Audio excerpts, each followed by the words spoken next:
Well, all right, guys. Hello and welcome back to another... What the heck's going on with the light in there? Hello and welcome back to another episode of Guy Squinting in his garage. Squinting Tarantino. Today we're going to be looking at how to replace your alternator. The reason for that being in this case isn't because it stopped working, but it's because it's making a noise coming out of the bearing, right? We're not a fan of that shit. So basically how I diagnosed her, if you care at all, right? Maybe you care it, maybe you stick, I don't know, right? Took something similar to this, not dissimilar, right? And with the engine running, I put her on there like that, somewhere right there. And then I went like this, and you put the thumb up to the ear. That way you can hear the vibrations, and you don't have to worry about slipping off and giving yourself tough actin tinnitus or whatever it is. Like that, and you can hear the difference between a good bearing and a bad one. Because it'll sound one way, and the one way, and then, I don't know, fucking sound the other way and another way. I don't know, I'm not a scientist. Is that thing on? Anyways, today we're going to try to show you how to do this guy, and then, you know, hopefully you learn something, and if you don't, then frig off, right? This isn't the channel for you anyway. The fucking thing hit me with the Rit Tim out again. All right, first step is this. You want to disconnect your Nago, right? Because if you don't do that, you'll be welding when you go to take off that B positive on the bottom there. And you'll be tough acting to welding. You'll be Blake welding. Here we go. Okay, well maybe if you use the right size, in my case it was a 12er. Yeah, and then taking off the Nago. You can take off the Pozzo if you want, but the Nago for me is way to be. And then you gotta wait 30 seconds or something like that. I probably won't wait at all, but some people would, I think, maybe. I'm not sure. Maybe the scientists. Okay, anyway, now that we've done that, we can go down. Here we are on the underside, right? We're looking at it.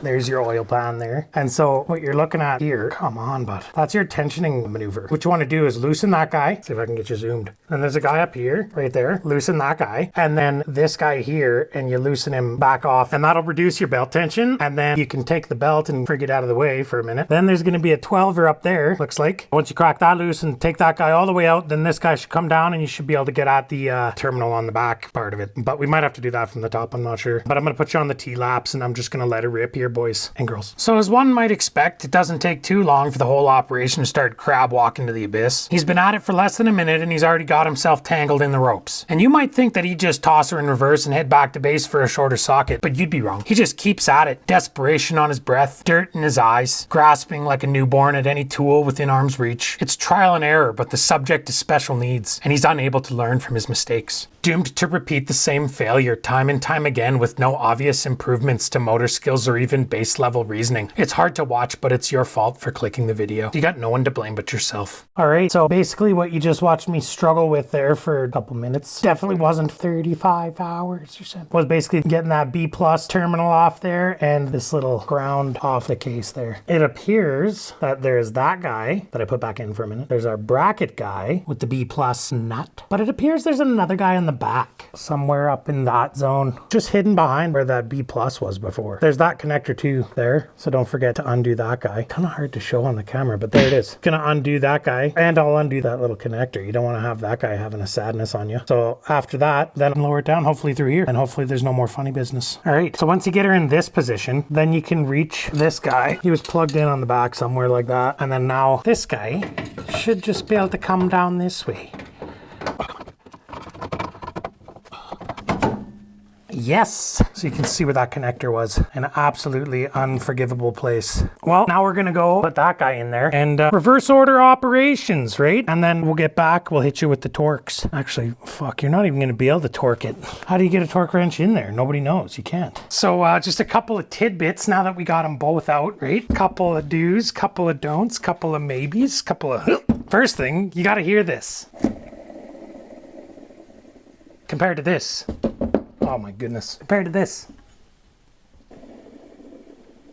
Okay, second little bit of tid, the connector. I like to put dielectric in there. Grease. I like to put that stuff in there. Basically, it helps to dye the electrics so you know what color they're going in and then you know what color they're coming out, right? So basically no, but yeah, I don't even know what it does. It makes the connector come out easier next time when you gotta redo the job. Gonna continue on and put her in there, boys and ladies.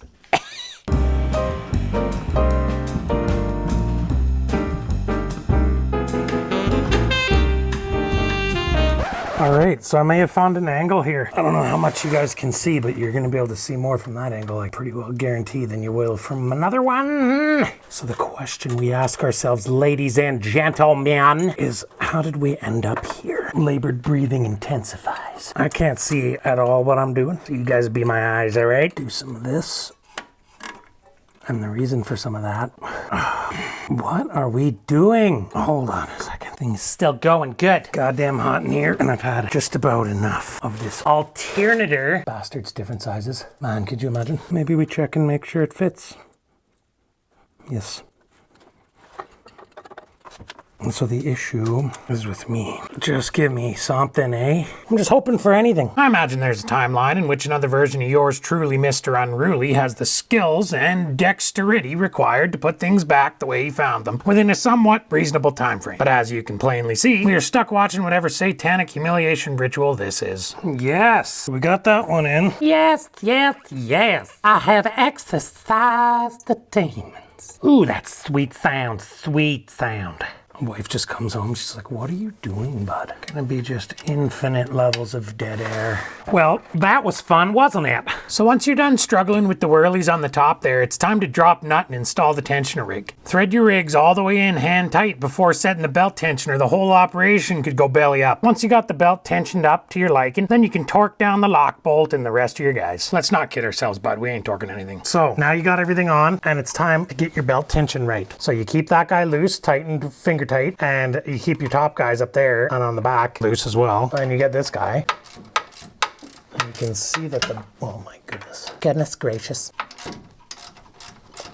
You don't want to go too tight or you'll blow the bearing out, but you don't want to go too loose or you'll be having a squeal sesh. Be sounding like Wilbur. He's a pig. Now, believe it or not, Nissan has a spec for how much belt deflection. Son of a... And basically for this one, they say 8 millimeters at the center point or whatever. So that's probably good. Yeah, so once you tighten that to get this nice, you just tighten all your guys. Tighten that guy up there, and the guy on the back. If it squeaks after you start it, then you know you didn't get it tight enough. And if it blows the bearing out immediately after you start it, you know you made it too tight. And if the belt breaks, then, I mean, come on, bud, what are you doing? So all that's left is to reconnect this and hopefully not have a bomb type scenario. When you're reconnecting a battery, there is always a... Oh. Well, that's reconnected, so we don't have to worry. What I was gonna say though is there's always a chance of a spark, right? And so you should be aware. Tighten that guy up, the old wrenchy poo. Give her the old speed wiggle, and she's good to go. So all that's left to do now, you're gonna start her, and if you have a multimeter, you're gonna hook that up, turn on all the accessories in there, and then it's gonna be hopefully saying 13.7 or something like that, right? Anything above 13.34, 13.12, guys, 14.7 to 1 fuel ratio. And if it doesn't, then, I mean, you frigged up and something's wrong. You can do that or you don't have to, I don't know, do whatever you want. Well, that concludes this week's episode of Hoon Talk Devin. If I do enough of these outros, then eventually I'll be able to piece together word by word something that's legible. Guys, I'm out of practice, all right? It's sweaty, it's hot in here. Like, favorite, and scuba dive, and I'll get back at you when I get back at you. Frig off, all right? Oh, yeah. Like, favorite, subscribe. Oh, no. God, it looks like a 4-year-old made this. It's going to be a masterclass in editing if I can make this look good. You all right? You hurt yourself in there? I heard some stuff. Want to see something dumb? I lean onto the side of it being your guys' fault, right? Just because that's easier for me. Oh, he's spitting everywhere. God.